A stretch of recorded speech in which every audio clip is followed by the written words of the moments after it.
Welcome back, everybody, to week 2 of Michigan Mike's College Picks. I am Michigan Mike, and next to me is Mr. P.O. Coulter. What's going on? What's going on, Michigan Mike? Oh, you know, man, we had a pretty good first week of college football, didn't we? It was a fantastic opening weekend of college football. Yeah, we had LSU finally. They got that win. It looked kind of sketchy there. Wisconsin looked really good, and then they kind of died down, and LSU ended up running out with it. Yeah, it looked like a testament to coaching. LSU made all the second half adjustments, and Wisconsin couldn't do a thing in the second half, man. Definitely, you were spot on. And Florida State, they won against Oklahoma State. That one also looked pretty close. Yeah, that was a close one as well. I mean, Jameis Winston, he started off slow, but made the plays he needed to make. Man, did you see that last play you made, though? That run? The leap stop right to? Yeah, stop in mid of jump. He defied gravity and stopped everybody in their shoes. All right, he's not exactly slight of pounds, so that was very impressive on his behalf. Yeah, that was nice. What team stood out to you?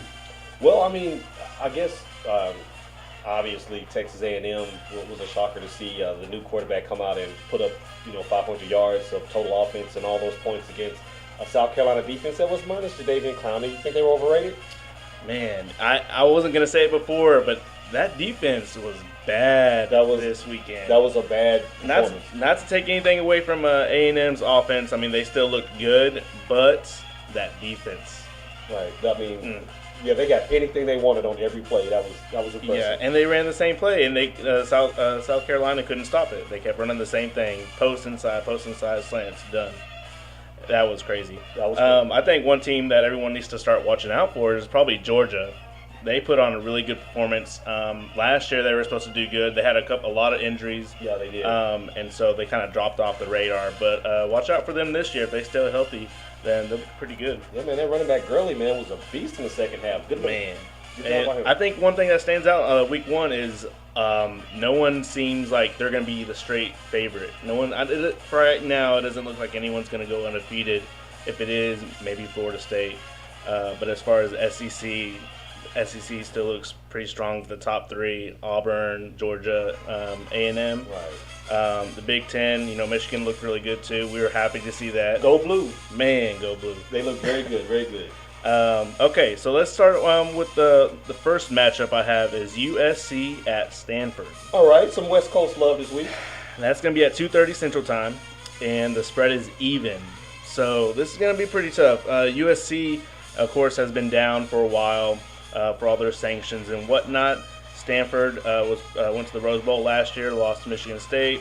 I am actually going to take Stanford on this one. I think they're going to pull this one off. You have to go with consistency in my book, and I think Stanford's just going to be more consistent. They've last year they did really good. I think it'll carry over to this year. USC will definitely not be facing a Fresno State defense this week. Definitely not.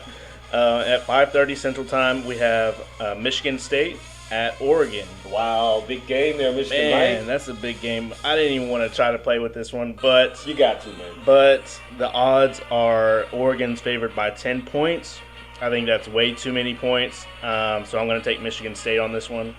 If they don't win, then they'll at least be closer than 10 points. Okay, so you're taking Michigan State to cover, but what do you think head-to-head wise? I think Oregon might pull this one off, but it's going to be like a field goal or by 4 points. That's what I think. It's going to be a close one. I'm going to go on the record to say Michigan State pulls an upset, and here's why. It seems like time after time when you see a matchup between a top offense versus a top defense, the defense always comes out on the better end. Just look at last year's Super Bowl, and I'll digress from you. That's true, but you have to think Michigan State doesn't have the same defense as they did last year, so this is actually going to be a real true test for them. But Michigan State has a good chance to pull up that upset. 6:30 Central Time, we have Michigan at Notre Dame. Drum roll, please. Man, so we have Notre Dame's favored by 4 points, and that's kind of just covering just because it's at their place, so it kind of gives them the benefit of the doubt, home field advantage. This is going to be the last game in a while for this too because Notre Dame stopped the rivalry and tore up the contract. So you can call them chickens. No, you can't call them chickens. Yeah, we can call them chickens. They're running away. I mean, they really did run away from this rivalry. I mean, this is called Michigan Mike's, so we can call we can call them chickens. Yeah, they're running away from us. So I'm gonna call the upset, of course, and Michigan's gonna pull out that win. I say by a lot. That's what I think. I'm upset that you're calling this an upset. Well, I'm just going off what it says. Notre Dame's favored, so therefore Michigan has to upset. Okay, I got you on the semantics game, but we found a way to beat Notre Dame. I mean, go back to the last 3 or 4 games, and well, not that 13-6 debacle. No. But yeah, I mean, every game that they play in, it seems like we're in their heads, and they find out some way to fumble the ball or to throw an interception, or they're about to score on the goal line, but then they fumble the ball. We get it back and score. Like the most improbable of victories. If you just want to YouTube that rivalry the last 5 years, you'll see some of the most improbable comeback victories by the Michigan Wolverines. I love it. I cannot wait. Hey, Under the Lights Part 1, man.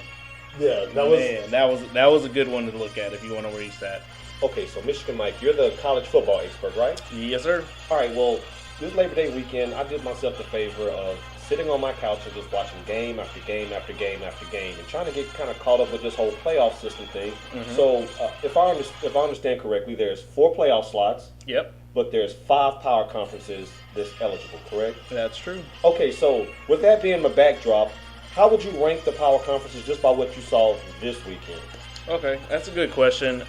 So if anyone knows what Paul just said, all the conferences that are out there in Division I are eligible, but there's what we call the Power 5, which are the which is the ACC, the SEC, the Pac-12, the Big 12, and the Big 10. So that's why they said a lot of these lower conferences are going to have trouble trying to get into the playoffs, unless they go undefeated, of course.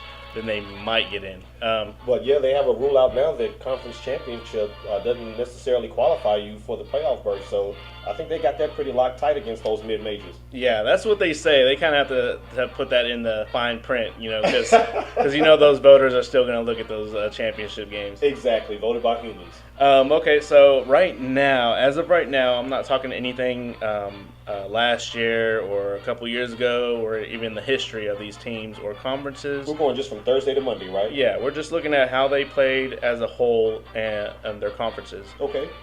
So at number 5, I have the ACC. Wow. Yeah, if you look at their whole, all of their teams, they don't have that many strong teams, and so we're ranking the whole as a conference, and I have to rank them as number 5. And number 4, I probably would pick the Big 12. I know a lot of the viewers here in Texas are going to be pretty frustrated about that one, but the Big 12 as of right now has one good team, and that's Oklahoma. I know Baylor's ranked as well, but they didn't impress me too much. So I have them as number 4. Number 3, I have the Big 10. They showed out really well. They have a couple good strong teams, and Wisconsin almost pulled out that victory against LSU. So that's still a good team right there. Number 2, I would pick the Pac-12, being Oregon, Stanford, Arizona also looked very good, and of course USC. And of course, number 1, that leaves one left, and that would be the SEC. Just their top 3, or you could say top 4 teams look really good, being in A&M, Auburn, Georgia, and some you could say Alabama. So I would pick them. That's your number 1 conference right now, as of week 1. Okay, so you basically have the ACC on the outside looking in if Florida State doesn't run the table. Yeah. From what I saw, I can't disagree with that one bit. We'll have to talk about the rest of that list, but we'll digress on that. we can do this as a weekly thing. We'll do it again next week and see if it changed. Yeah, and we'll love to get the people's thoughts on that as well. Yeah, definitely. All right, guys. Well, that's going to finish the show. Let me know if y'all want to feature any games next week in week 3. I will definitely talk about it if you hit me up on Twitter or Facebook. You can reach me at Michael Hasso. That's MichaelJasso.